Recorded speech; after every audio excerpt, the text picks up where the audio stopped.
live from the heart of Lincoln, America. Welcome to Ticket Weeknights on 93.7 The Ticket and theticketfm.com.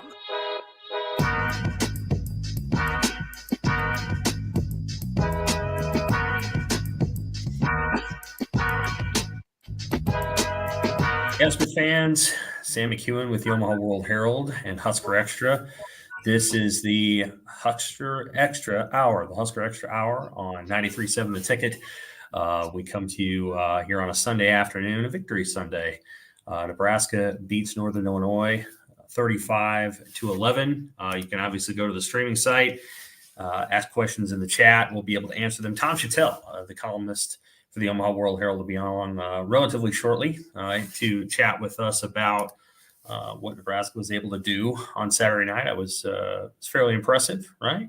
Fairly impressive what Nebraska was able to do, especially on the defensive side of the ball. And then Heinrich Haarberg, what kind of game did he have? Well, I think he played pretty well when you get right down to it. I told some friends to temper their expectations, and he might have exceeded my expectations, to be very honest with you. I thought he played within himself for the most part. I thought he made some plays with his legs, which I think everybody anticipated being the case.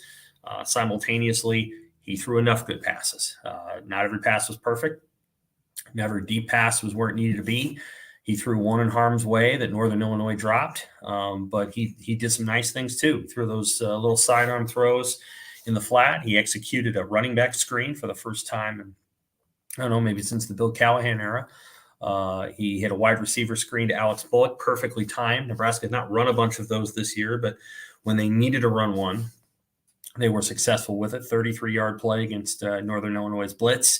That helped set up that sort of pivotal touchdown, the one that took Nebraska from 14-3 up to 21-3. Here's Tom. He's joining us now. Tom, how you doing?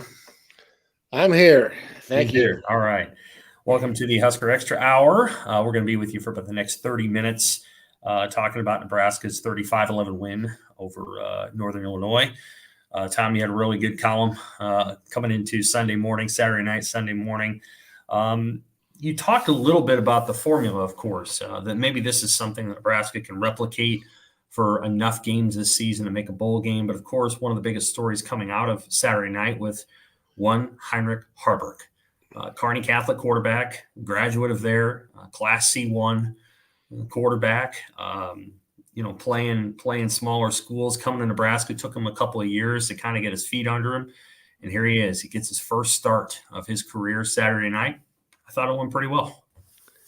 Yeah, and I didn't realize the whole storybook. There are photos of Heinrich circulating with Tom Osborne from 2009. He's this little shrimp from Kearney, this little Husker kid, and he grew up to be the quarterback. It's fantastic. I really thought, Sam, that last night the way it played out, and to have a Husker kid from Kearney, be out in front of everything. Was just what Nebraska needed, what Nebraska fans needed, what the program needed. They needed to win, but to have one of their own in the middle of it out there making plays, it just it was a good week to take a deep breath after the first two, and the best thing he did was after he turned the ball over, he kind of calmed down and he settled into it. And, Nebraska need that right now. They instead of, okay, a good God, what is going to happen now? Right. I thought he turned it around and settled the whole game down a little bit. It wasn't perfect. Maybe it wasn't even great. But in Nebraska, with this schedule, the Big Ten looks like it's going to be kind of all over the place. The schedule that's coming up, and I think Nebraska's defense is good enough to keep them in every game. But they don't need to have a quarterback who plays great. They need somebody who's going to make plays, and they need an identity. And I think with the running backs and the running quarterback, they have one. I agree with it. I mean, I think Harburg didn't necessarily run a ton in high school at Kearney Catholic. He ran some. He was more of a thrower back then, but he clearly has the skill set. Said last night, Saturday night, that he fluctuates between 215 and 225 pounds. Obviously, Jeff Sims is the same size. I feel like Harburg may be a little faster than Sims, just a little bit, maybe not much. I think they have very similar skill sets. I think that Sims is a guy that had more experience, and I think probably has a little bit more seasoning reading defenses. But I thought Harburg, did some nice things, right? Got outside of the pocket. Everybody's going to focus on that 20-yard play, but I think that was the first running back screen I've seen properly executed in about 7 years, and maybe all the way back to the Bill Callahan era. I mean, they did some things last night that they haven't done for a while, and I don't know if it was Harburg or if it was the play caller or whatever, but it worked. It may have been the defense, although I don't think that they played a great defense yet necessarily. Minnesota is very good, but I think it was Harburg. I think it was okay.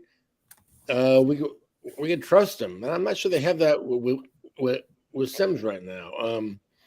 I mean, there's certainly they ran some plays that we haven't seen with Sims, and I was trying to picture Sims making those plays, the screen passes, the wide receiver screen, the quarterback draw up the middle. I mean, he can run, but I guess I need to see more out of him. And he scored a touchdown in Colorado where he looked very good. I mean, I'm not giving up on Sims, but boy, it's the turnovers are what you remember. And this is a team without a very good offensive line. It's still struggling. Receiver position is very thin. The margin for error is so thin. I just see they need to find any kind of offense that's going to work. And the best kind of offense for this team this year is one that doesn't turn the ball over. I'm going to read you Matt Rule's answer from last night. Last question he was asked in his press conference. He was asked about Jeff Sims, right? And whether Heinrich Harburg has a chance to be the starter if Jeff Sims is healthy. Obviously, people know that Sims was injured at Colorado in the fourth quarter, injured his ankle. Here's what he said. I think we figured out that both quarterbacks are good quarterbacks. The situation that Jeff went and played in the first two games were difficult, okay? That was at Minnesota and at Colorado. And a lot of things that weren't his fault were pegged on Jeff Sims. So we've got a lot of confidence in Jeff. We've known all along that Heinrich can play. We've got a good situation. I won't talk any hypotheticals.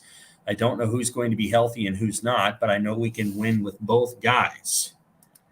Does that sound like a coach that's preparing for a quarterback competition, or did he just kind of kick the can down the road? I think it's a coach who is trying to keep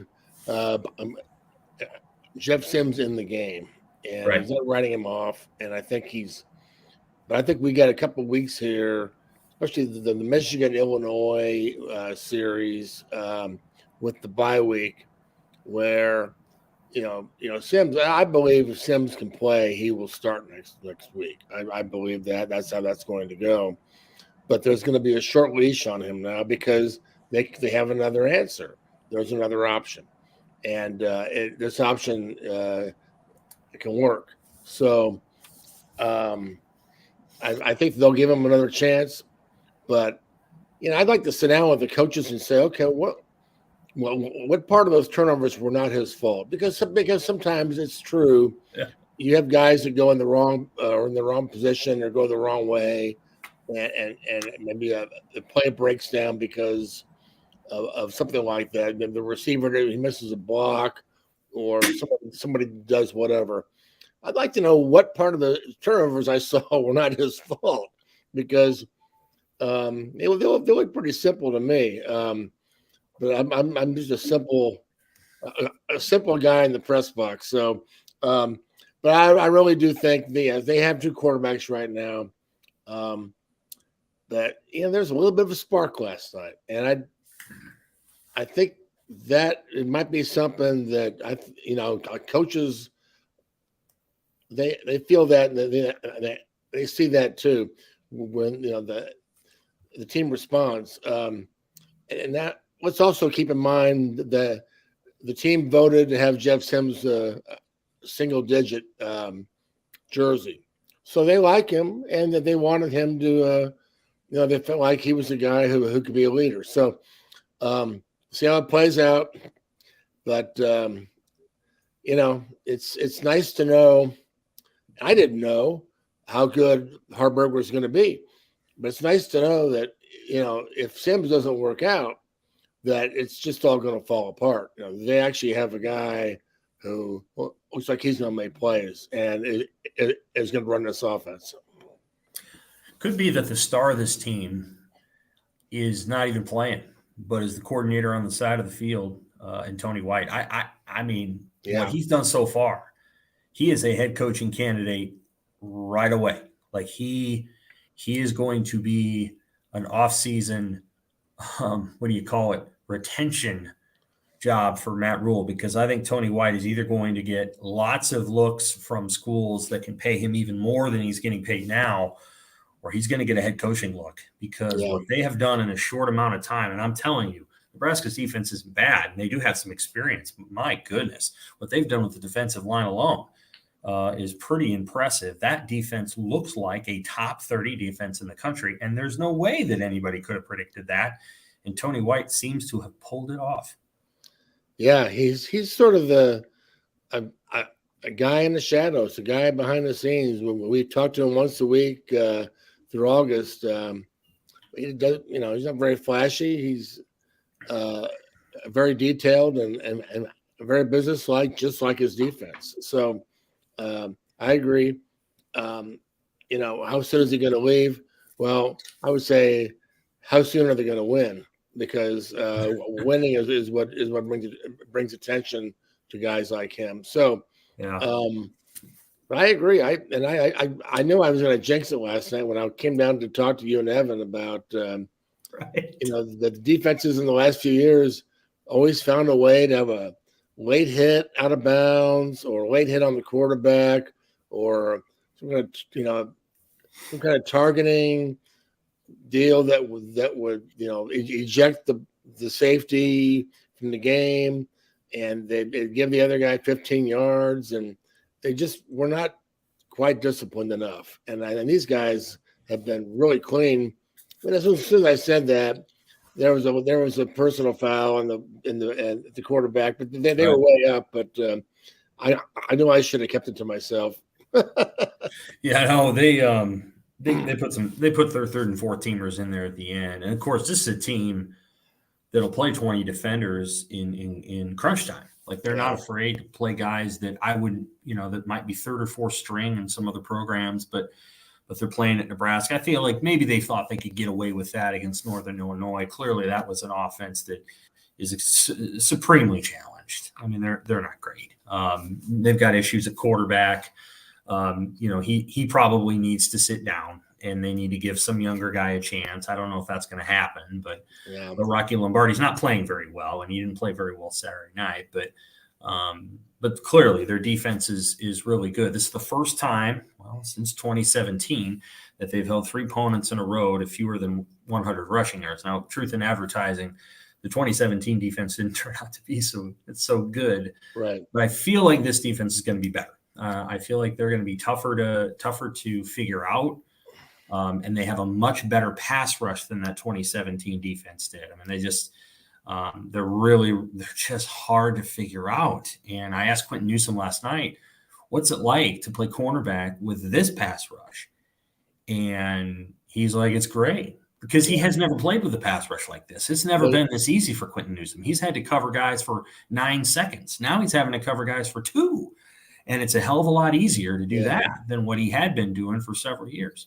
Well, the defensive line is the difference to me, and it's the guys are almost coming of age. The last couple of years we've had, and they brought the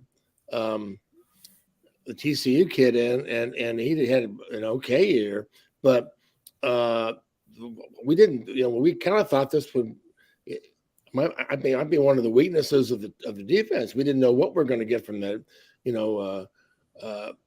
3 guys in front, and haven't really seen much, and boy, they have just transformed themselves. And I'm gonna have pot roast for dinner.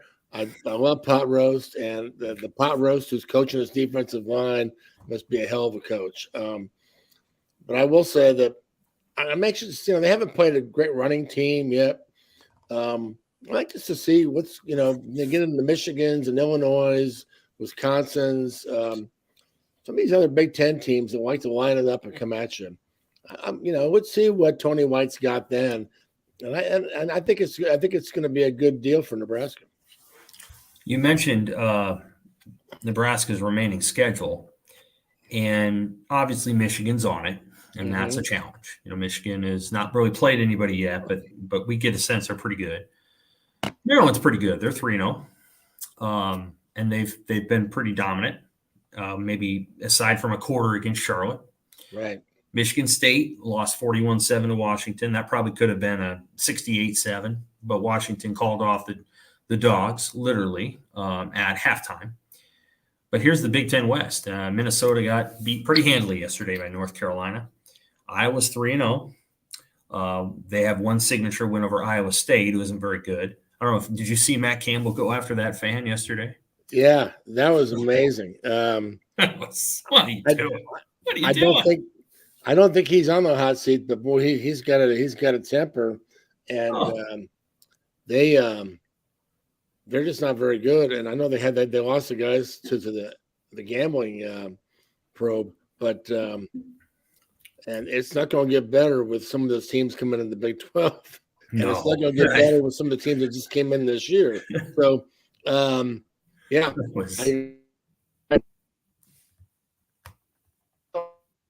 So they're coming up. Nebraska without versus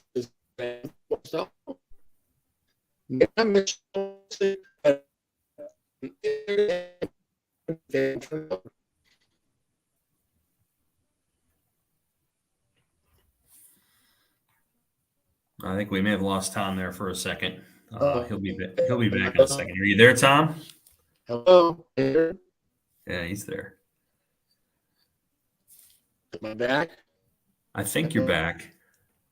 Are you? Yeah, I think you're back. Okay. Yeah. What I said was I think if Nebraska doesn't turn the ball over, that they'll be able to hang with everybody on their schedule. Except maybe Michigan, but that game's here. We'll see what happens. Purdue's 1-2, Illinois is 1-2, Northwestern's 1-2. Michigan State's 2-1. So, we're going to very quickly get into the Big Ten portion of the schedule. Louisiana Tech is next week. Interestingly enough, Louisiana Tech is coached by Sonny Cumbie, who I think played against Nebraska back in 2005. And he's an air raid guy, so they'll love to throw the ball. They haven't thrown it that much this year so far. They've run it a lot, and they actually have two backs that have almost had 200 yards. One of them's over, and one of them I think is close. But chances are they're going to come in and they're going to throw the ball 50 times because I don't think Nebraska's going to let these guys have 7-8 yards of carry. So I do think Nebraska's, at least settled itself a little bit. I think this question about the offense is going to linger.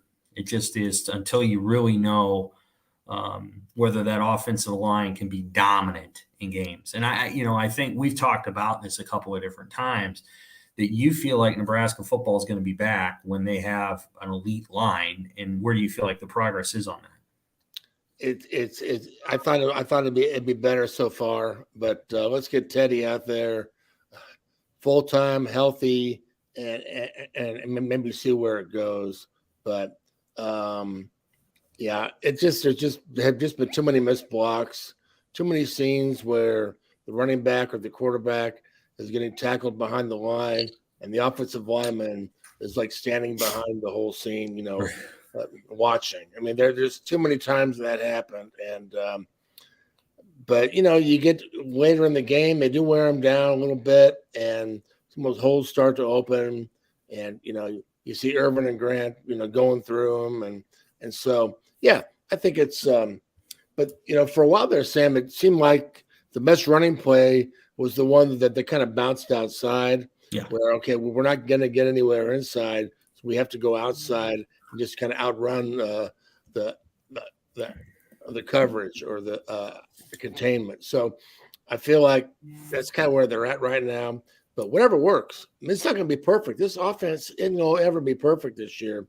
There's just not enough. There's just not enough there.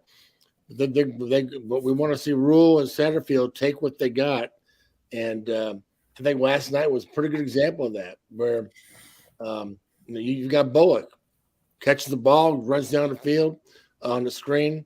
That's a good example of, okay, there's a guy who's going to make a play for you, and that's where they're going to have to do that this year.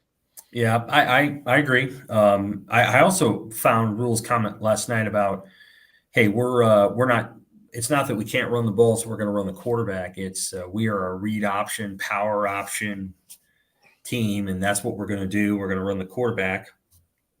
If you adjust for sacks, Nebraska's quarterbacks are running the ball 15.3 times per game.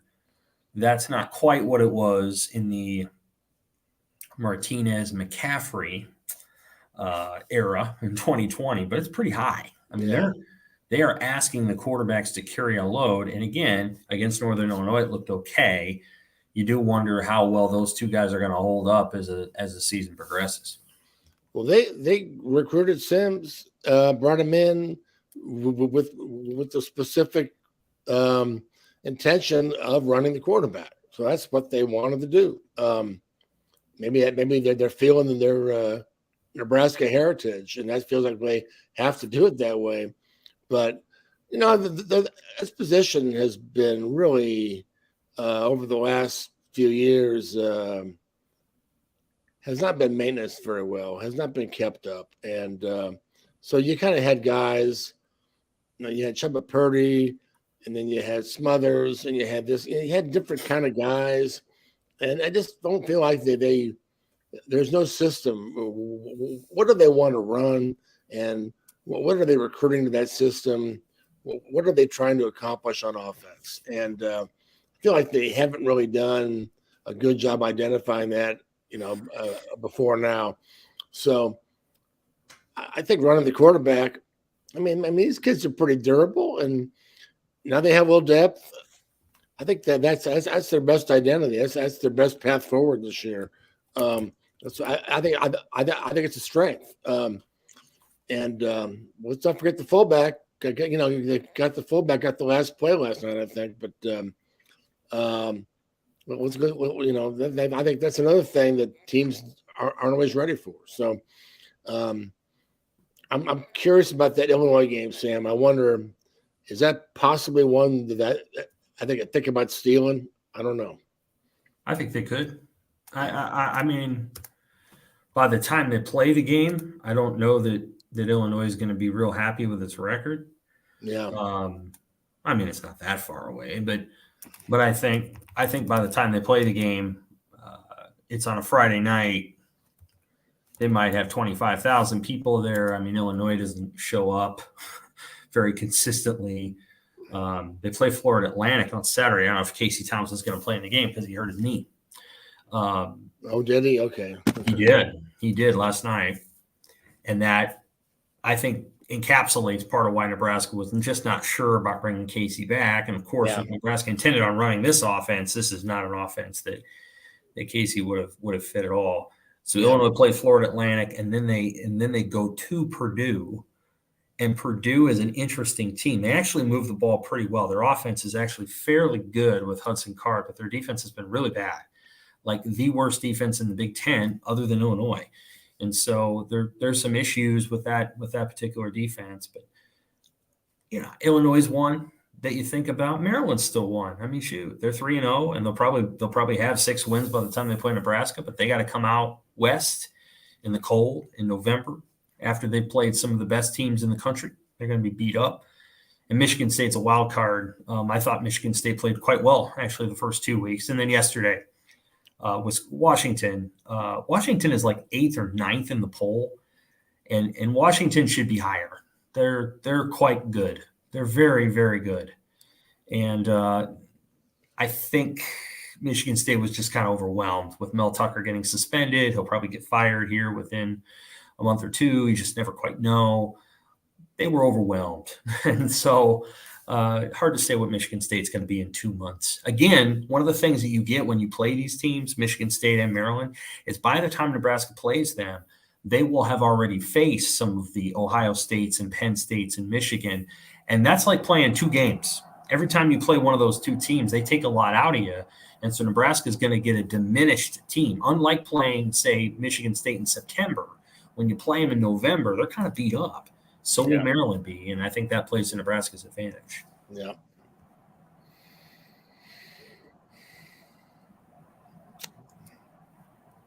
All right. How we doing? All right, last question for you before we go. What do you think Matt Rule's topic du jour will be on Monday? That's not that far away. Yes, it's tomorrow. What do you think it's gonna? How many questions about QBs and how many questions about other stuff? Yeah, I don't think there's going to be as much other stuff. I think it'll be pretty calm. I think we'll need a Jeff Sims update. They don't practice tomorrow, so he may not have a good one. But that may not come until Wednesday or Thursday. But I think it'll be pretty smooth. I forgot to look yesterday. Did they have the pregame prayer? I forgot to look. I don't know. I don't know if I want to ask him that or not, but I guess we could. I'm not sure it's that big a deal. But, I got home and I watched that Colorado game, and there was plenty for the old receipt man to, he's got a lot to on his mind after that game than what Nebraska did 2 weeks ago. So that was a wild game last night. But it's like reality TV. I couldn't turn it off. I was up till whatever it was, 1:00, 1:30. I don't think we're going to get a chance to see the Colorado-Oregon game much next week because Nebraska will be playing Louisiana Tech. I'm not sure that Colorado is going to match up real well with Oregon. If there's one regret that Nebraska has, and they will kick themselves about this, Colorado's defense is bad. Yeah. It's bad. And Nebraska should have scored more points than it did and made that game more interesting. And they just weren't able to do it. I thought the offense looked better this week with Harburg. I understand the crowd noise, but they'll kick themselves for that because I think Colorado's probably going to give up about 35 points a game this year. I think so. And I also think that the Minnesota game is one they're going to look back and go, right, we should have beat those guys. Yeah, for sure. Sure. It's not a vintage Minnesota team. You can tell they did not have the they just didn't have the talent to beat North Carolina. That game wasn't all that close. Okay. All right. That is our Husker Extra Hour for this week. For Tom, I'm Sam. Thanks for listening, and be sure to read Husker Extra in the Omaha World Herald.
College football in Lincoln, America. The time has come. Start your game day off right with the A1 Automotive Ticket Tailgate pregame show. Join the ticket crew as they bring you all the coverage you need to get you ready for the action. It's the A1 Automotive Ticket Tailgate pregame show, powered by Sunbelt Rentals. Ben Bleicher with Professional Realty Group of BHHS Ambassador, Select Plumbing, Jimmy John's, Lincoln Wall-to-Wall Wine and Spirits, Fleet Feet, Yours Cheese Spread on 93.7 The Ticket and theticketfm.com. Hi, this is Pastor Tom. Did you know there's a place kids can seek out help when they're away from home and something goes wrong? They find themselves in a difficult spot or even a dangerous situation. Maybe another child is bullying them or a stranger is following them. Perhaps on a date and things just go bad. In Lincoln, here's where they can find help. It's called Safe Place. Safe Place is a national program for children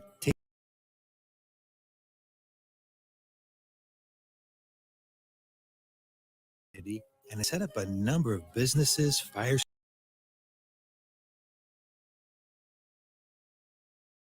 seek out help. They just need to look for the big yellow sign that says Safe Place on it. Then go inside and ask for help. We will be quickly connected to them and ensure they make it back home or to whatever resources are needed. If you'd like to find out more about Safe Place and ways in which you can get involved, just go to pcmlincoln.org. Remember, when we all do a little, we change a lot. Get it, slip it, cuff it, check it. Talk to doctor now and share it. I get it, slip it, cuff it, check it twice a day. I get it, slip it, cuff it, check it in the morning and before dinner. I get it, slip it, cuff it, check it, and share it with my doctor. Nearly 1 in 2 U.S. adults have high blood pressure. That's why it's important to self-monitor your blood pressure in 4 easy-to-remember steps. It starts with a monitor. Now that I know my blood pressure numbers, I talked with my doctor. We're getting those numbers down. Get it, slip it, cuff it, check it. Talk to doctor now and share it. Be next to talk to your doctor about your blood pressure numbers. Get down with your blood pressure.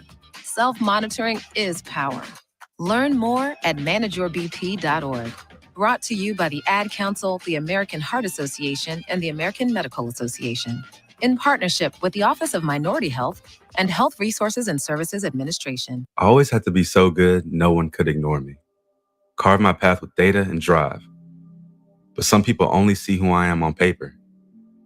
The paper ceiling, the limitations from degree screens to stereotypes that are holding back over 70 million stars. Workers skilled through alternative routes, rather than a bachelor's degree. It's time for skills to speak for themselves. Find resources for breaking through barriers at tearthepaperceiling.org. Brought to you by Opportunity at Work and the Ad Council. Back to the Ticket weeknights on 93.7 The Ticket and theticketfm.com. The experts that we borrowed are gone. Big thanks to Sam Q and Tom Chappelle for coming on the next hour. We bring in our own experts. We got Mike Melby, we got Tom Stevens, I'm Austin Norman. Film the next 15, 20 minutes or so before it is fully. Tom, Mike, gentlemen, welcome to New Digs. How you liking it? Oh, this is amazing. This is awesome. This is really, really cool. How often do people just come in front of the window and flash you? Does that happen on a regular basis already? We're 3 days in. I got to assume it's happened at least once. Do you remember we were at a different studio? I don't know if you've ever worked. Remember the Planet and the Blaze were together? Yeah, I know where you were. And there was a place at 27th and Old Cheney, and they had the big bay window as well. Yep. And you could have people do certain things in front of the window. And I'm hoping that doesn't happen, on the first week. We had a couple close calls. There was a girl that was close and thought better of it. Yeah, we that's. Had a dude do it 11:29 last night. You had a dude flash you. Yeah. He lifted his shirt. Yeah. Well, yeah. I mean, it's going to happen on game. This is an awesome place. You got the mill behind, and they serve adult beverages. Is that right? I mean, are they going to do that eventually? This is going to be a fun place to be. It's already a fun place to be. My thought is Husker Rewind happy hour from 4 to 5 as you and I prep, quote unquote, once they get the adult beverages going in the mill. Yeah. Just throwing it out there, whatever. This is really, really cool. I mean, DP started talking about this. I remember when he started working with me like 5-6 years ago. He goes, "We're going to do that." And I go, "No, you're not. No, we're going to do this. We're going to be downtown. This is going to be big. We're going to have athletes in a I don't know where it's going to be." And then when this studio became available, it was the old LES building. I said, "I want to get that." You're not going to get that. He goes, "I'm going to get that. I'm going to make that happen." And I go, "You're not going to make that happen." And he made it happen. That guy, he just wills stuff into happening. He's amazing. And right now he's a little down. I asked him to come on the air, but right now he's moping about his Redskins. So the Redskins. Yeah, I just saw the score, 21-3. Russell Wilson remembered that he's Russell Wilson again. And they're clobbering the Redskins 21-3. The Vikings have already lost for the week, so I'm okay. Are you a Colts guy? What do you think of Richardson? I mean, is he going post draft? Okay, post draft he is better than I gave him credit for. He is not nearly as raw a quarterback prospect as I would have thought. He has a lot of the mechanics, Right. the footwork, the processing down. It just comes down to situational awareness. I think some of it with him. I think he's a solid quarterback. Much more so than maybe a guy wearing a number, 3.5 blocks from here. Physical comparisons, I don't think there's a mental comparison there. So I have been pleasantly surprised with Anthony Richardson. I wanted Strouder Young before him. Figured they'd be off the board. For all the leagues that Levis is the Colts guy. Yeah. And old Father Hall and I would have been well. Levis just sat in the green room all night. Did he get finally drafted? He did get drafted late. Oh, I guess, yeah. He did. It wasn't. I mean, we've seen guys just sit there in the green room and sit there in the green room. But he did get taken off the board. I drafted Michael Pittman, so I was. Did you? I drafted Trey Palmer. He was my second bench receiver that I drafted. 6th round pick, and he already scored a touchdown. Yeah. So that's a good start for it. I don't love his quarterback, but the Baker's. How did Tampa do today? Don't know. I haven't seen. Tampa was up 20-10. Yeah. So what'd you guys think? I was in the stadium last night. Did you make? You were in the studio last night. It was a great night for Nebraska football. I thought in the tunnel walk in a new area. Now it's in the northeast corner of the stadium. I thought that was really well done. Obviously, the light show in the fourth quarter. It was Nebraska covering, which is good. I think it went from, oddly enough, 11, I think, to like 13 after it was announced that Heinrich Haarberg was starting at quarterback. Yeah, that was the interesting thing where I tend to look at stuff like that and maybe place wagers went to 12.5, literally within moments after it was announced that Haarberg was going to start. And obviously played really well. I thought they geared a game plan that he could execute, lots of rollouts, lots of quarterback runs, very similar actually to what we've seen under Sims. But I thought he was really good. Yeah, he was. He had one pass that should have been picked. But other than that, I mean, and the fumble was not his fault. No, the fumble was Bryce Benhart's fault. Bryce Benhart played probably one of his best games as a Nebraska offensive lineman. Yeah.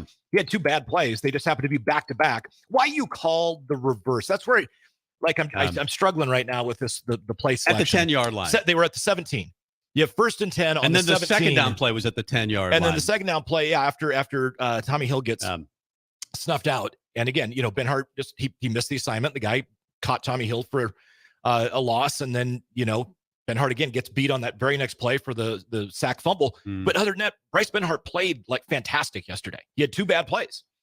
Yeah, but I'll tell you, I'll take that any day though. I thought overall Nebraska played solid football. I mean, if they played 3 games like that, they'd probably at least be 2-1 and maybe 3-0. Yeah. I mean, you eliminate if you eliminate Jeff Sims' interception late in the 4th, Anthony Grant's fumble, the series right before that against Minnesota, I think Nebraska wins that game. Did you stay up to watch Colorado? I watched every second of it, and I threw something at the TV when they picked off Nikolai whatever his name is, from Colorado State to end it. Has every sports network become the Colorado Buffalo Sports Network? Absolutely. ESPN's become that. I mean, they spent at least 30 minutes on Dion. What I don't understand the Norvell thing is they genuinely, most major media outlets, whether it be ESPN, Fox Sports, whoever it is, they act like the entire world loves Deion Sanders. And the polar opposite to me seems more true. Like, he's not one of the more well-liked celebrities and former players out there. You know what? Everybody respects the talent, but that attitude, it's just like, I've had enough. Heidi and I watched a documentary on Deion, and he really is, I think, an impressive guy. He doesn't cuss. He doesn't smoke tobacco. He's never drank alcohol. He talked about, a stepfather that was an alcoholic. His father was not always the best role model. His mom worked 24/7, and he swore to her that he was going to, make it up to her and with his talent. And he has. He's really more old school than he is new school. I think the shades, and the hat, we think Deion is all brash, and he is. He's obviously a confident dude. But there's a lot of old school, I think, in Deion as well. And whether you like him or not, he's a great football coach. Yeah. He's a great, not just a good football coach. He's a great football coach.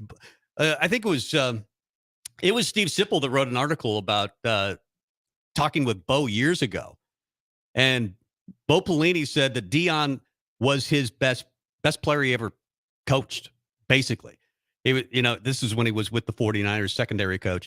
He said, you'd show up on a Monday. Deion was the first one there. He was always prepared, hardest worker in the room. He's the easiest guy he said he's ever coached. You mentioned Deion. He doesn't drink. He doesn't smoke, doesn't cuss, etc. The guy that reminds me of, he's never really had an overly serious relationship. He doesn't drink. He doesn't smoke. He really doesn't cuss a whole lot. I don't think of Deion and Ty Lue, though. It's the same type of guy. But it's the same. Yeah, they don't drink. They don't smoke. They personalities are nowhere similar. No, but they literally live their sport. That is their life. Yeah. The end all be all. And similar in that, obviously Ty Lue he had a very good NBA career and won a title with the Lakers. Deion was not only the best at his position, he's, I think, one of the top 5 players of all time in the NFL. Yeah. And I think if Colorado's getting comfortable right now thinking Deion's going to be there in 5 years, he's not. I don't think Deion's going to be there in 2 years. I think he's going to be coaching the Falcons. Isn't Shedeur eligible this year? Yeah. Maybe he stays for his other son. Yeah, I don't think Shiloh's going to. We laugh about that for a second. His other son, who just had a pick six. Yeah. He had the high stepping about the field and then had to turn the jets on.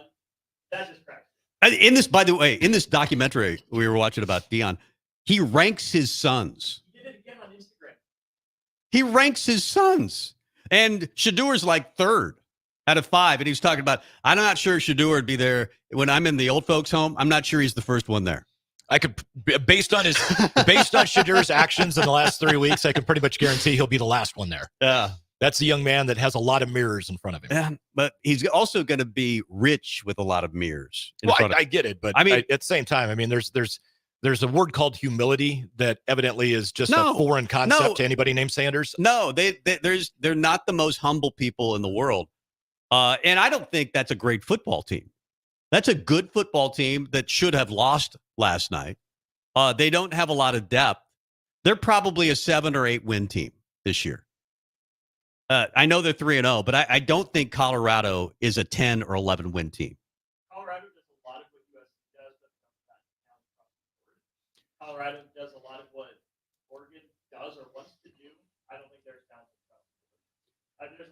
No, but I didn't think they were going to be good at all, and they're good. They're at least that in year number 1, which is amazing. The thing I find funny is Deion sitting there going, I'm just like 7 dudes away from having a really good team. Really? Do you know who else is about 7 dudes away from having like a national championship team? Anybody in the top 40. Right. The difference is I believe Deion can get those dudes. He has some connections. His buddies that have kids that play at a high level in college or maybe are, on the track to make, being an NFL player. They'll send him to Deion. Well, for this year, next year. Yeah, you're right. Is he going to be at Colorado for the long haul? I don't think so. You think maybe moves on to Florida State. I don't think that happens. I think he's waiting for an NFL gig. Yeah, and I think it's going to be the Falcons. Or maybe your Cowboys. Oh, God. Even when he played for the Cowboys, I disliked him. I appreciated that he was now, pick sixing for us and high stepping for the Cowboys, but I still did not like him. Yeah. So if he was their coach, I would be very hard pressed to not cash in my Cowboy fandom. Is Deion the best 2-sport athlete of all time, ahead of Bo Jackson? No, Bo Jackson, hands down. If Bo doesn't get hurt, he does things nobody's ever seen before. Didn't he win a championship with the Braves? Wasn't he the one and only that they won? He may have been there. I think he was on that team that won the championship with the Braves. What does he have? 2 NFL rings? He has 2 rings, I think. I'd go Deion over Bo, and I think had Bo not been injured. Yeah, longevity-wise, I guess I get that. But if you're just going to ask me, it's like asking me today, who's the best high school athlete in the history of Nebraska athletics? It's Eric Strickland, hands down. There's a lot of guys. Henrik Harburg is one that I didn't even think of until here recently. Darren Erstad? Darren Erstad is a North Dakota kid. Oh, that's right. I always think of him as Nebraska kid, but you're right. He's North Dakota. Yeah, but I'm just saying, there's been some athlete. Well, he was a 3-sport athlete. Yeah, Darren. He went pro in 2 sports. Darren might have actually been the best at hockey. Yeah. I mean, but again, he's not a Nebraska high school. By the athlete. way, I'm standing in a bunker. This has happened like a couple of months ago. He's teeing off on a hole that's 400 yards away. Well, probably 350, and he flies my head. Darren Erstad. Yeah. He almost killed me. I'm going to sue. We've got a big show for you tonight, about 9 minutes away from our show. Yeah. So we're killing time. Sam, they're going to be the lead-in to our shows. I mean, it's going to be a regular thing. Awesome. I mean, this is going to be fantastic for us, hopefully. And we're downtown now. We have the honor of having a producer this week, so that's pretty cool. But this is going to be a fun place to be. We do have Tanya Taki on our show. This week, we're going to talk a little Husker volleyball at about 6:15 or so. The game starts at 6:30. We want to give her time to nestle into the couch and watch John Cook and Craig Skinner go at it. Also, Evan Bland. I didn't. Full disclosure, I didn't totally read the story. I read part of the story, and then I never did get to finish it. So Evan Bland wrote a great piece on Memorial Stadium. Yeah, and the changes that have happened to Memorial Stadium over the years. We're going to have him on. I think we're going to have my wife for the Northwestern game because that's nice. She said, I'd like to come on for the Northwestern game because that's kind of where that all leads as far as the stadium story is concerned. So I think we're going to have her on, but she wants to definitely come down and visit us downtown, the brand new studio, of course, with the Mill, partnering with the Mill here at 11th and O. Yeah. So Luke, who is working at the Mill today, I walk in, I'm like, I just want a regular cup of coffee. I know that's unusual for a coffee shop to get that request. I would just like a regular cup of black coffee that I'll put cream and sugar in. And he goes, you know what? Nobody asked for any today. We haven't brewed any. However, we make like our cold brew. I can warm up for you. Would you want me to try that? I'm like, sure. You know, it might be the best cup of coffee I've had. I'm dead serious. I normally coffee's got that bitterness. The cold brew, when Luke warms it up, holy smokes. I'm a big Mill fan. We don't have one close to the house. But if we did, I would be here. Well, now you have one. Now you have one where you work. Now, that's awesome. I'm going to be drinking a lot of coffee, to say the least. I'm kind of a coffee snob. And the Mill is way at the top of my list as far as coffee is concerned. Austin Norman is with us. Mike Melby over here, former voice of the Lincoln Stars and of Eagle Raceway. By the way, we were out there a few weeks ago. Yep. Amon Green, Rashawn Jackson. Yep. Austin did a great job of producing that along with Jake Bachhoven. That was so much fun. The racing show is over for the year. Yeah, it is. We and a ton of great comments, conversations, constructive criticism on some things that they'd like to see us maybe try to get into and all that. And the one thing I told them, I said, it'll be back next spring. And oh, by the way, we will be downtown when that happens. And so when I have, I don't know, Tyler Drucke, 2023 track champion, on the air next year for the racing show. Yeah, his sprint car is going to be literally right in front of the window right Really? here. Oh, yeah. Yeah, we're going to have him. That's so cool. I'm hoping that we won't get in too much trouble if the guys like fire the motors up. Maybe the sprint cars, they won't because they got to push start them and all that. But like the modifieds or stock cars, yeah, we'll just fire them up, let them take a couple of trips around the block. Many people might remember Mike Melby as being the voice of the Lincoln Stars, more so than Eagle Raceway. But you and Rick Swigert used to host Friday, Saturday nights at Eagle Raceway for about a decade. And now he's moved on. Yeah, he's just hanging out with Dale Earnhardt Jr. calling NASCAR races. That's incredible. That's so incredible that he's moved. You still have the bigger career, I would think. Yeah, Rick Swigert. sure. Yeah, way bigger than Rick Swigert. What's he doing? I mean, NASCAR. That'll never make it. But the racing show was fun. The finish line, it will be back next year. If you're looking for it at 7:00, it won't be here. Nope. We may do it like a year-end special after they've crowned all the champions in NASCAR and World of Outlaws, All-Stars, Xfinity, whatever. So, yeah. Well, that was a great finale. I thought it was. It was a great finale. That was so much fun. How many actual guests did we have on in that 4 hours? It was like 100. There was like literally, it was just a wheel of guests, man. It was awesome. And it was really well done. It was really well done. You did a nice job of moderating that night. Well, let's get into the show. Let's take a break and come back.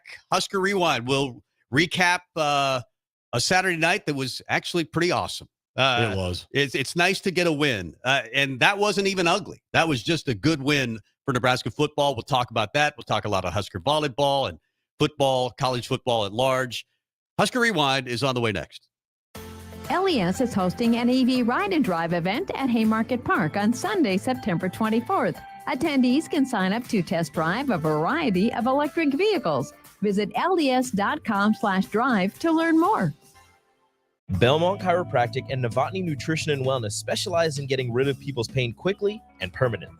For 31 years, they've been extremely successful with advanced techniques in pain relief using spinal adjustments and decompression, detoxification, diet and lifestyle modification, and more.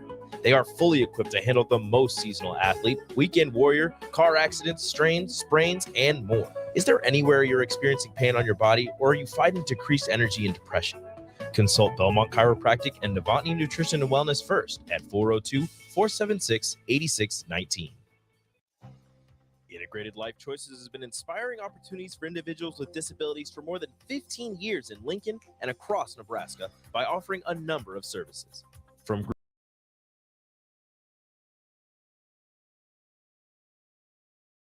They're also hiring. If you're looking for a rewarding career supporting people with developmental disabilities, you can check out open positions along with learning more about services at ilc.net. Integrated Life Choices. Tune in to 93.7 The Ticket as soon as the clock hits 0 for the Jay Foreman postgame show. Listen to expert analysis from the Husker Hall of Famer, an 8-year NFL veteran, for 90 minutes after the game. The Jay Foreman postgame show, sponsored by Tanner's Bar and Grill, Vinny Creekat, and Action Plumbing, Heating, AC, and Electrical on 93.7 The Ticket and theticketfm.com. As an 18-year-old, I let my mistakes kind of take over my life. I was 25 credits away from completing high school, and I didn't do it. 10 years later, at age 28, Jackie finished her high school diploma. When I found out that I was pregnant, I know that I had to do something for myself if I wanted to make her a better person and provide a better life for her. My family never stopped pushing for me to be better because they knew what I could become and who I could become as a person. My support team is amazing. The educational director, my sister, and even my 7-year-old daughter has just been more than the support that I could ask for. I've been given an opportunity, and I'm just thankful for it. No one gets a diploma alone. If you're thinking of finishing your high school diploma, you have help. Find free adult education classes near you at finishyourdiploma.org. That's finishyourdiploma.org. Brought to you by the Dollar General Literacy Foundation and the Ad Council. 1 in 3 adults has prediabetes. 1 in 3. That means it could be you, your football buddy, your football buddy, or you, your best man, your worst man, you, your dog walker, your cat jogger. While 1 in 3 adults has prediabetes, with early diagnosis, prediabetes can be reversed. Take the risk test at doihaveprediabetes.org. That's doihaveprediabetes.org. Wait, did you just say 1 in 3 adults has prediabetes? That's 33.33333% of adults. That means it could be me, my boss, or my boss's boss, or me, my favorite sister, or my other sister. That's 7 members of my 21-person romantic book club. Wait, the 1 in 3 could be me, my karaoke partner Carol, or my karaoke enemy Jeff. I'm going to take the risk test at doihaveprediabetes.org. Brought to you by the Ad Council and its Prediabetes Awareness Partners. I'm Chris Jackamick. I served in the United States Air Force, and I deployed 3 times. So in 2017, I was serving as an Air Force First Sergeant. Our motto in that role is, my job is people, everyone is my business. But unfortunately, in that year, I would lose my own brother, Lance Corporal Adam Jackamick, to suicide. The majority of veteran suicides are from guns. I store my weapons securely, not only for myself, but for my family. Store all your guns securely. Help stop suicide. My service never stops. Brought to you by End Family Fire and the Ad Council. This is Lincoln's home for sports talk on the FM dial. The home of Kansas City Royals baseball. KNTK FM Firth, 93.7 The Ticket. This is Sunday Rewind. Take it back now, y'all.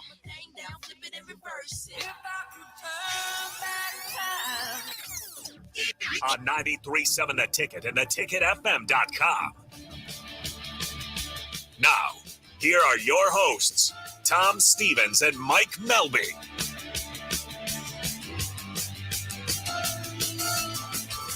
Welcome in, Tom Stevens, Mike Melby, Husker Rewind. We do it every Sunday nights, 5 to 7, downtown, new location here at 11th and O.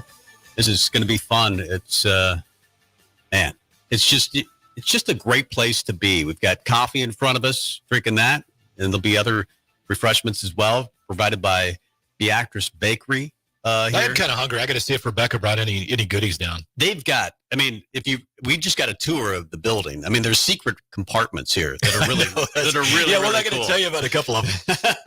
But it's a really cool place to be, and we're going to be happy being here. So come by and visit when it's open. It's not open right now. Is it open right now? Are we open? I think the mill's still, if Luke's out there, I think the mill's open. Okay, so come in and have a cup of coffee. We're wide open here at 11th and O. Yeah. We have retired the starting gate. We did that when we started our show. The Kentucky Derby was going on, and it was the Saturday of the Preakness, right? So that weekend, our first show ever was a year and a half ago, but it was the Saturday or the Sunday following the Preakness. We're like, hey, let's do the starting gate, and the theory was that this show is kind of like a race. We try to do as many topics as we possibly can. During football season, it kind of slows to just football. Yeah. But when we started the show, it was more of just an all-inclusive Husker topics type show. Now we're going to focus on Husker football. We'll do a lot of Husker volleyball, basketball when it gets closer, and baseball, of course. We do the seasonal stuff. But I think we're going to retire the starting gate because it was just kind of it just never felt right. It did for a while, and yeah, it's just, I think we're going to move on, and we just brainstorming live radio in between segments, and we think we've got an idea on how to open the show. Yeah, we'll just call it the kickoff. We're going to call it, the opening kickoff until we get to basketball season. It'll be the opening tip-off, and maybe it'll be first pitch come baseball season. I like that, first pitch. But right now, the opening kickoff, we try to hit a lot of topics in one show. What's coming up on the show? You going to do a Keith Jackson opening kickoff? Yes, indeed do. It's time for the opening kickoff. All right. Here's Mike Melby. Let's see. Let's just go with the obvious lead here. Nebraska football picked up the first win of the Matt Rule era yesterday with a 35-11 win over Northern Illinois. Henrik Harburg got the start in place of the injured Jeff Sims. He went 14 of 24 for 158 yards and 2 touchdowns. Also rushed 21 times for 98 yards and another score. Gabe Irvin and Anthony Grant combined to rush 21 times for 113 yards and 2 more scores. Thomas Fedoni led the way, receiving 4 catches, 42 yards, and a score. Bottom line, though, defense, they're just absolutely freaking scary. That is the storyline for me. They held UNI to 149 total yards in the game. 75, or depending on a penalty, like 83 of them came on the last drive of the game. So they're still top 10. I think they're top probably 5 now in rushing defense. Number 2. Are they number 2? Number 2 rushing defense. They were 9th coming into the game. Yeah, the thing is, we'll get more into the defensive adjustments and the way their pre-snap movements are. They're insane. It's literally like everybody on the field knows the play that's coming. Do you know there were 23 different players that had a tackle in that game last night? That's crazy. Has that ever happened outside of the 70s when everybody played? Well, and that's the whole thing is, other than the last drive, they were going 2 and 3 deep. Some of the plays, like when Jamari Butler got his sack, it was Jamari Butler, Blaze Gunnarsson, and Ruquan Buckley. Right. They're all second-team guys that were out there, and they with a 3-man rush dominate and get the sack. I don't remember Eric Shenander playing any more than 13, 14 guys. No. I mean, they're going 20 guys deep, 23 guys deep. That's crazy. Yeah. And a lot of freshmen contributing. Yeah, absolutely. Nebraska volleyball is actually going to be, first serve is coming up at 6:30 Central Time against Craig Skinner in Kentucky. However, they ended a 5-match losing streak to Stanford on Wednesday evening in Palo Alto by a score of 25-13, 25-16, 19-25, and 25-21. 4-set win was the first ever for Nebraska at Stanford. Becca Alec was just flat out a beast. 8 blocks, 7 kills, hit 500. Merritt Beeson and Harper Murray had 15 and 11 kills respectively. And as I mentioned, John Cook's team plays in Kentucky Do you think that Harper Murray means, like, she had 3 aces, and I think all 3 hit the net and then just dropped? Yeah, that was pretty sick. I think that she can. I think she intends to do that. I really think that she knows how to do that. She might. She is unbelievable. She is 12 kills, as you mentioned, 4 blocks, 3 aces. I just thought she was the difference in the game, and you could say, how's she the difference in the game? It could have been Merritt Beeson. It could have been I think Andy Becca Jackson. Alec was it could have been difference Becca in the Alec. game. I mean, you could argue 10 different ways. They have, what I'm trying to say is, they have a bunch of difference makers. That match, though, reminds me of what we've watched Nebraska volleyball suffer in matches against Wisconsin for the last 5 years. They just get out-physicaled. And Wednesday night, Nebraska just dominated physically Stanford. Yeah. Like, they literally just manhandled them. Woman-handled them. It was just dominant physically. They have 4 freshmen that start. I doubt there's ever been, and I don't know this to be the case, I doubt there's ever been a team in college volleyball that has won a national title with 4 freshmen. They remind me what Duke basketball usually are every year. Like, but those guys are all one and done. These girls are going to play 3-4 years. Yeah. Yep. Yesterday, former Husker pitcher Matt Waldron became the first knuckleball pitcher to pick up a win in Major League Baseball since 2018. Oh, it also happened to be Matt Waldron's first victory in Major League Baseball. So tip of the cap to him. The just ugly story from earlier in the week. Mel Tucker suspended indefinitely for his personal relationship with Brenda Tracy. For those who don't know who Brenda Tracy is, look it up. Honestly, seems like one of the more true blue, genuine human beings on the planet. Yeah. It's a he said, she said, and it's just ugly. This feels, and I don't know, I don't have any information. It feels like a little bit like Michigan State trying to get rid of a guy who's making $95 million. There's a lot of smoke to that, but at the same time, I mean, if it's true, he's got to go. But it feels like there's some stuff here that other coaches wouldn't be fired for. Well, but that's what he said versus what she said. Right. That's the whole thing. It depends on the facts are going to come out October 5th and 6th, I believe, is when the hearing is. Do you think they'll really come out, or is it just going to be, here's what he said, and here's what she said? I don't know. All I know is that if I'm a betting man, which rumor has it I am, I would wager that Mel Tucker has coached his last game at Michigan State. And by the way, Michigan State has decided the season's over. They lost 41-7. 713 yards allowed, most ever in Michigan State defensive history. I think Washington's really good. I think Michigan State's also really bad. I don't know that they're really bad, but right now they're. It feels like a game Nebraska will win or can win. Yeah, we'll see what happens. Top 25 action yesterday. Unranked Florida knocked off 11th ranked Tennessee in the Swamp, 29-16. Bama, bottom line, Bama for the first time in a while, they do not have a quarterback. They just got guys that go out there that take a snap. I don't know if they've never passed a football before, if they've never seen a football before, but their quarterback situation is dismal. They knock off South Florida 17-3. They're 1-1 on the season after kind of getting demolished by Texas. Missouri used a 61-yard field goal. It's time expired. That's the longest kick in SEC history. In SEC history. Yep. What's the longest kick in college? I don't know. Austin? So Missouri actually had a 62-yard field goal. But as a member, I think, of the Big 8 or the Big 12. Yes. So Meva set a conference record, but not a school record. Yes. Okay. Yep. So they knock off Kansas State. I think it was 30-27. Colorado takes advantage of, bottom line, horrible decisions by the Colorado State defensive coordinator. 2 minutes to go. You got Colorado pinned at the 2. All they've had success with all day long is when you sat back in cover 2 and left the middle of the field wide open in a zone defense, and that's what you do, as opposed to putting pressure on Shadur Sanders, which worked all game long. Bottom line, Colorado took advantage. They went down, scored, wins it in double overtime, 43-35, and I stayed up and watched the painful end of that. Yeah, I went to bed toward the end, and Heidi yelled down and told me the score. The thing that blows me away is Colorado State was in that game and dominated that game, even though they had 17 penalties for 182 yards. But Jay Norvell should be ashamed of his team. What'd they give up? 800 yards in penalties? 17 penalties for 182 yards. That's crazy. Now, Colorado had 10 penalties for 114 yards. There were 8 total personal fouls in the game. Neither team. Between the two Colorado teams. had 90 yards against Nebraska in penalties. Yeah. They're not the most disciplined team in the world, but they are a good football team. Let's face it. There are 84 new players on that roster. Yeah. They don't even know each other's name yet, and they're winning They're 3-0. So, I mean, you got to hand it to them. But Colorado State gave that game away. I completely agree. So there you go. The starting gate, which is no longer the starting gate, it's the kickoff? Yes, opening kickoff. Opening kickoff is what we're going to go with. Nebraska does win it 35-11.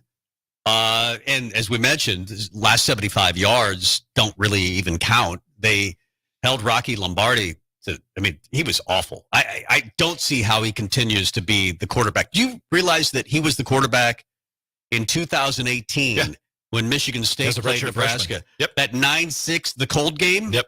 Where it was like 30 below at that game, and there were a lot of people that were practically naked at that game. That was maybe the biggest victory of the Bo Pelini era, or certainly one of them. It might have been.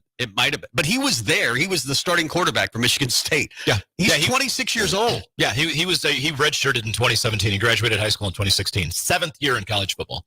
He's not a good quarterback. His receivers didn't help him. All I remember is the first 3 letters of his last name is Rat, R-A-T, and I can't remember the rest of the name. I love the band Rat. Anyway, Round and Round is a that great dude, song. exactly. Wanted Band is still one of my favorites. But that dude dropped like 5 passes.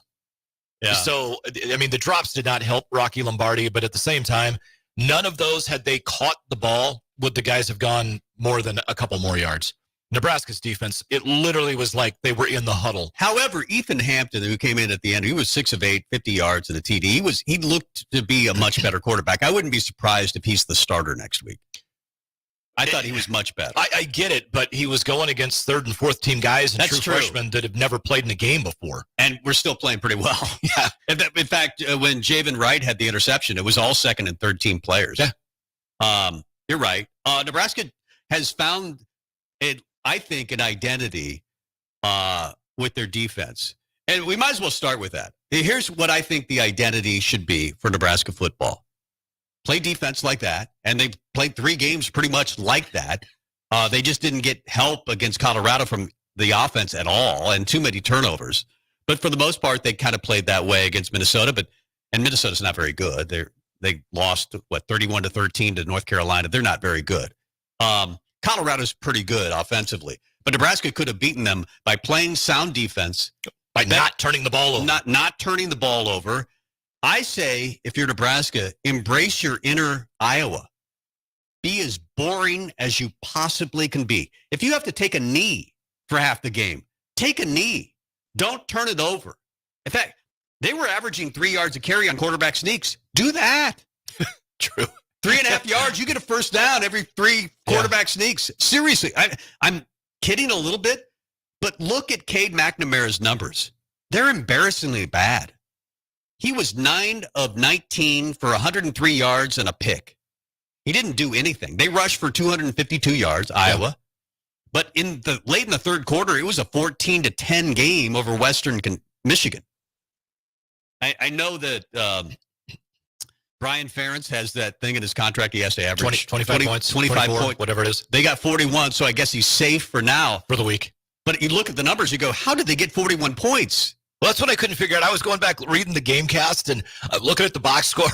Like, how did they get 41 points? They do that every year. Like Iowa, late in the 3rd quarter, will be up 10-7, and they'll get 3 touchdowns in the 4th quarter just because they'll get a couple pick sixes. They'll get a punt return for a touchdown. They'll block a punt. Yeah. But their offense gets 200 yards.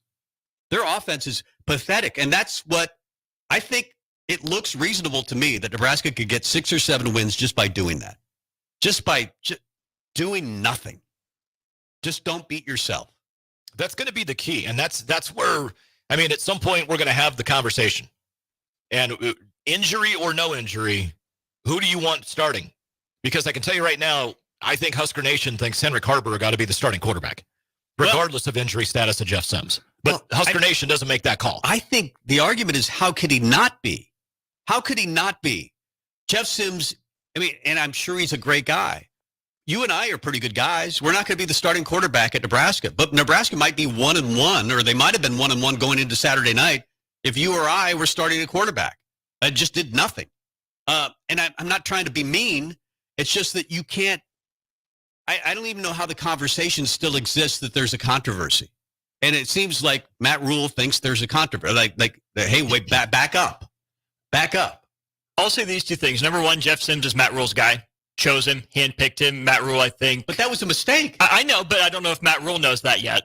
The other thing, the only other argument I can see is Matt Rule was either covering for Jeff Sims or truly believed not all the turnovers were Jeff Sims' fault. If he thinks the rest of the team has improved to that level and that's the game plan with Jeff Sims moving forward, I can see them giving him another shot. But there are quarterbacks who, it's not their fault, but they're so good, they prevent the turnover anyway. Just because there's a great quarterback, I think, it's like a great point guard in basketball. They just are able to see the floor. Right now, he has a problem seeing the field. And you can say it's never happened in any of the practices that you've run, either in spring or fall, and that's kind of what they've said. But we have evidence at Georgia Tech that he has 31 touchdowns and 27 interceptions in his college football career. I don't know of another quarterback that's ever had that kind of stat. But at Nebraska, 2018, 19, 20, and 21, Nebraska had a starting quarterback for all 4 years. That was their only chance they had to win a game, and he was normally the only guy responsible for the mistakes that cost them games. Adrian Martinez was the problem, and he was the solution.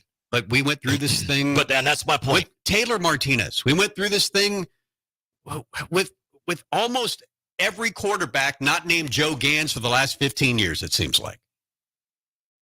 Turnover problems. Tommy Armstrong we had that debate with Tommy Armstrong. Yeah. You got to go back to Zach Taylor. I mean, Zach Taylor was a good quarterback. He was first team All Big 12. I mean, but that's what, 2011? Yeah. So, I mean, he was after Joe Gans, but I'm just saying that it's... Joe Gans was actually 2008, 2009. 2008 is when he graduated. Yeah. Joe Gans. Yeah. And then, Zach Taylor was after that. Yeah. But that's the whole thing. Like, bottom line, Henrik Harburg impressed me more yesterday with the drive that went nowhere after Colorado got the field goal. Because there was a couple of plays. It was a 3-and-out. It wasn't a great series. But there was a play in there that he could have done something really dumb and tried to force something, and he didn't. And what happened was we punted versus we turned the ball over for the second straight series. Right. He had one bad throw where he tried to force it into Fedoni. Didn't see the linebacker. I don't think the sack fumble was his. No. I think that's on Satterfield. I don't think you make that call in that situation. Well, that call wasn't the problem. The call was the reverse from your own 17-yard line to play before to cost you 7 yards. Yeah. So Chris Bassett had a great reverse, of course, or a great call on that. He goes, of course, you score on your opening drive. So you have to run a double reverse on the next drive. It seems like it's so Nebraska to do something like that. We'll wait and see. I'm not always sold on the Satterfield thing. I called an okay game. I think that Harburg bailed him out a little bit. I mean, it's unusual. He's basically I know he's sophomore in eligibility. He's basically a freshman. He's had no experience in the college football world. He was 2 of 6 against Colorado. He had a little experience in the spring game. And let's face it, Mark Whipple probably didn't even know his name. He didn't like him. Which, and I mean, that was the thing. I don't know. That was, we don't need to rehash. He was a big Purdy fan. And I think Chubba could be good. I think, he obviously is struggling with an injury. I think it's a groin injury. Yep. He did play, 2 plays? 2 plays in that game? He comes in and Anthony Grant goes, excuse me, I'm going to go score a touchdown. And then he comes in to take the knee. Yeah. So that's pretty efficient. He's got kind of a wacky little sidearm delivery. It works really well when you're trying to throw around guys.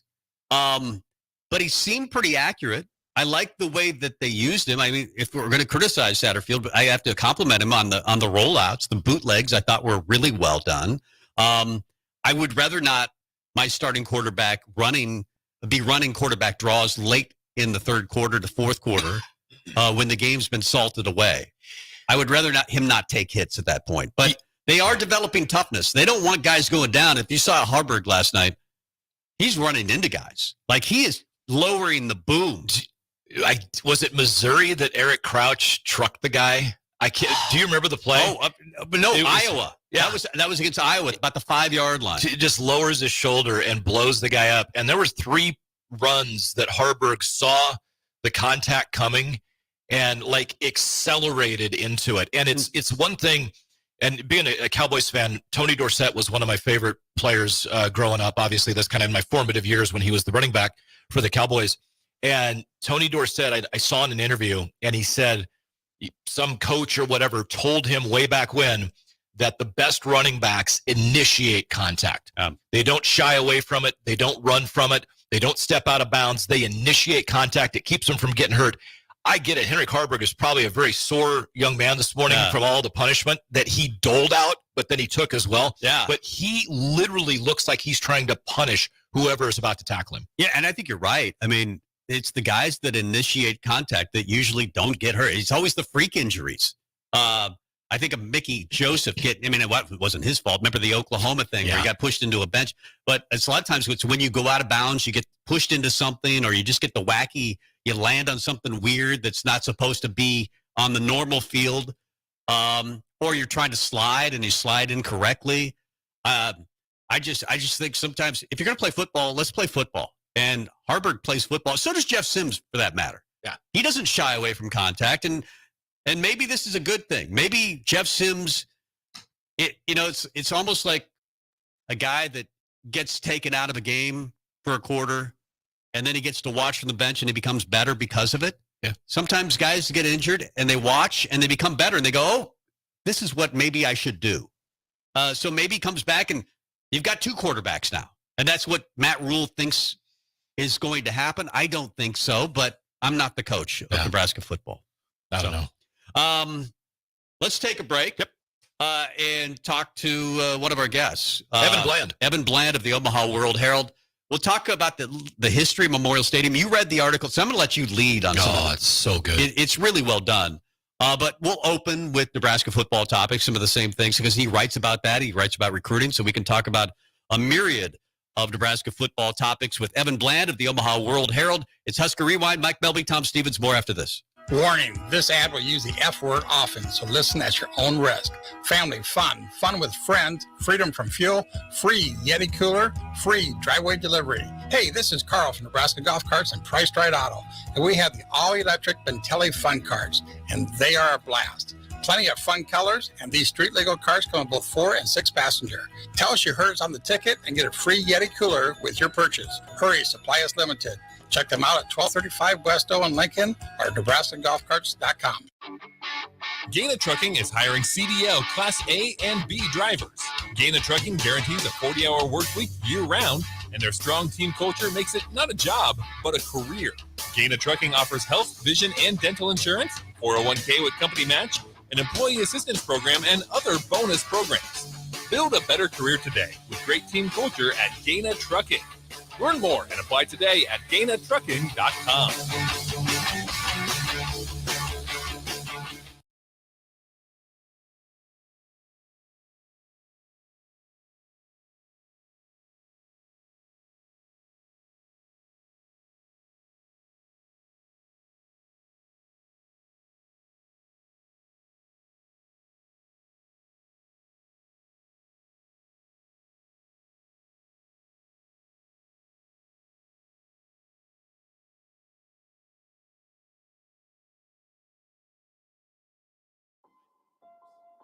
If you or someone you know is having thoughts of suicide or experiencing a mental health or substance use crisis, call 988 for free, confidential, and compassionate support. On July 16th, the National Suicide Prevention Lifeline is transitioning to 988.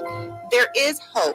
For 24/7 support, call, text, or chat 988. Sponsored by Nebraska DHHS, aired with the Nebraska Broadcasters Association and this station. This is Bud Seinhorst, President and CEO of LIBA, the Lincoln Independent Business Association. Join us every Saturday from 9 to 10 a.m. on 93.7 The Ticket for the LIBA Business Hour, as we discuss local business and highlight those who are thriving in the Lincoln area. It's the LIBA Business Hour, Saturdays from 9 to 10 a.m. on 93.7 The Ticket and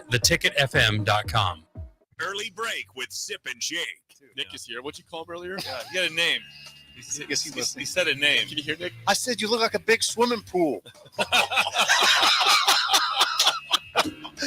You look like a big swimming pool over there. I called you Big Swim. Big Swim.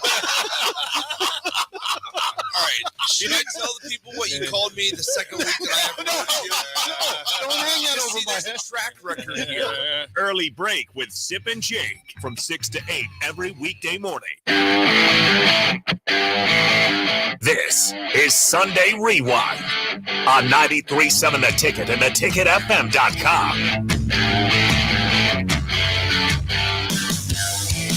Welcome back to Husker Rewind here on 93.7 The Ticket and theticketfm.com. I'm Mike Melby. Tom Stevens sitting there. Austin Norman running the boards tonight. And we are now joined on the Allo VIP line by Mr. Evan Bland of the Omaha World Herald. Evan, the first thing I want to talk about is the new kind of everything, the new tunnel walk out of the northeast corner. What'd you think of that? And then how about the new third/fourth quarter Thunderstruck light show extravaganza? What your thoughts on just the general atmosphere last night?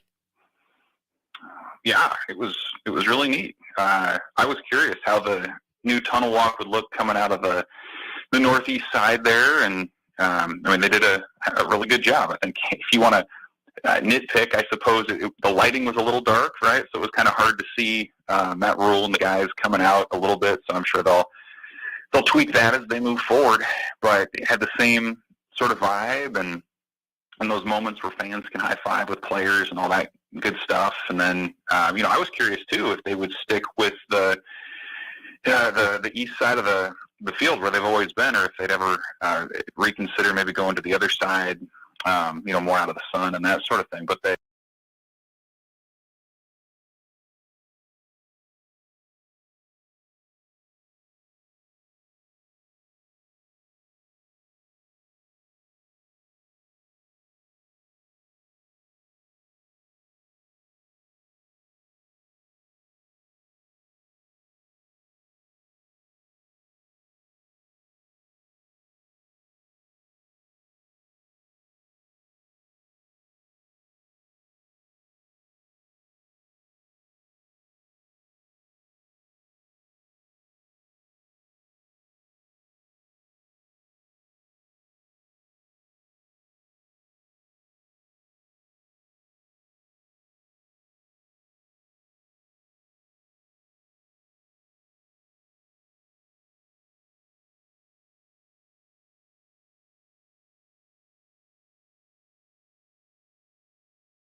didn't carry it as much. I don't remember them carrying it 15 times a game.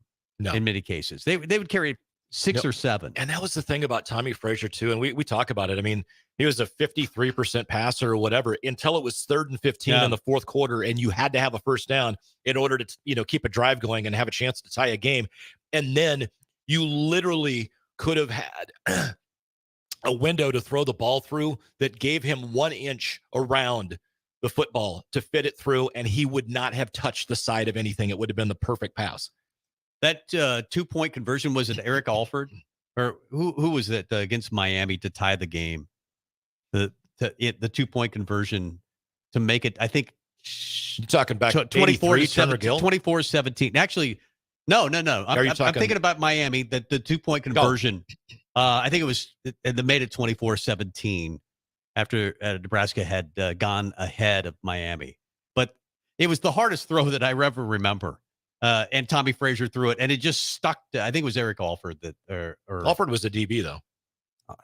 Trying to think of. I can't remember who it was. I know the player you're talking about. Because it was like Velcro to him. Yeah, it was Velcro. It was just it was like a bullet for the 2-point conversion.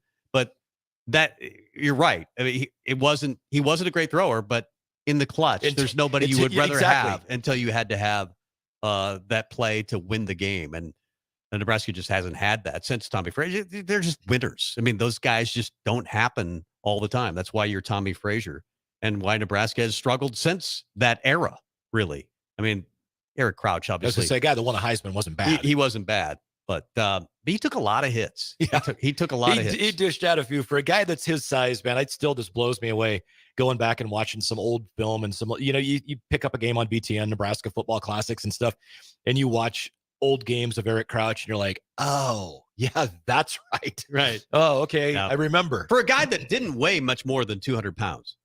I mean, you could see why Harburg can deliver a blow. He's 225 pounds. I don't care what they say. Like, I don't think Eric Crouch ever weighed over 180.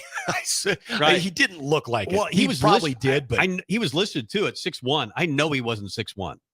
He was maybe 5'11". I was going to say, if he's 6'1", I'm 6'1", and I know that ain't the case. Yeah, I stood next to him. He was not 6'1", but he was tough as nails. Been a fun show. We'll do it again next week after Nebraska takes on Louisiana Tech at our new location. We're just getting used to the equipment. We'll be probably running the equipment by then and know the door codes and know how to get in and out of this thing.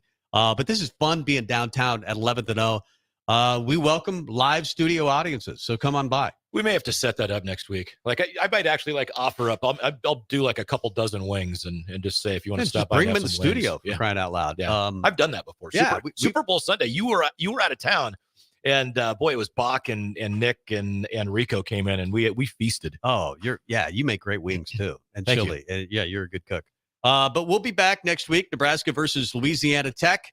I'm kind of feeling a little more confident. I know it's they're still 1-2, but I'm starting to feel like this team could get to 6 wins. So there's confidence growing inside of me. We'll see where it is next week. Ricky Simmons coming up with Get Your Happy On in an hour. And I think 7 to 8, we're probably going to go back to national programming. But because the finish line is no more for those that enjoyed the finish line, we took the Eagle Raceway night, made that kind of our capstone for the season, with most of the local tracks going dark for the remainder of the year outside of a handful of special shows. But we'll be back next year with the same great sponsors, Stern, Mobile One, Eagle Raceway, and Eagle Chassis, and going to have a heck of a time. But there you go. For Mike Melby, Tom Stevens, we're out. We'll see you next week on Husker Rewind. Eagle Chassis are back and better than ever. New owner Mike Boston, who has been building Eagle Chassis for the last 2.5 years, will be using the same high-quality raw materials and equipment that Eagle Chassis have always been made with. Located in Lincoln, Nebraska, Eagle Motorsports LLC will continue to provide sprint car teams with the safest, most durable chassis there are. They will give drivers the strength, flexibility, and durability that they need to win on race night. If you're looking for a new chassis or need repairs made to your current one, call Mike at 402-826-0302. Lane's Cover Crop is your one-stop seed shop. Call us now for spring and summer forages, CRP mixes, and fall cover crop blends. We do farm-specific consulting for practical and efficient seed blends to fit your geography and goals. With a very diverse inventory, we will tailor a blend just for you. We're also looking for contract growers, and we buy and sell rye. Find us online at plainscovercrop.com. Timeless agronomy practices paired with modern technology. East Highway 20 in Orchard and across Nebraska. Nutrition Authority invites you to try Attack, which is an exciting pre-workout for athletes and gym enthusiasts who want the most out of their workouts. Attack can only be found at Nutrition Authority. Remember, when you want results, the solution is simple. Nutrition Authority. Stop in or check us out at mynutritionauthority.com. Alexa, play 93.7 The Ticket. Okay, playing 93.7 The Ticket. Alexa, turn down the lights. Dimming the lights. Alexa, order a pizza. The big one. All the toppings. Are you sure that's a good idea? Alexa. That's a lot of pizza for just one man. Alexa, just do it. Stop judging me, just do it. As you wish. Thanks, Alexa. You're my best friend. This is Lincoln's home for sports talk on the FM dial. The home of Kansas City Royals baseball. KNTK FM Firth, 93.7 The Ticket.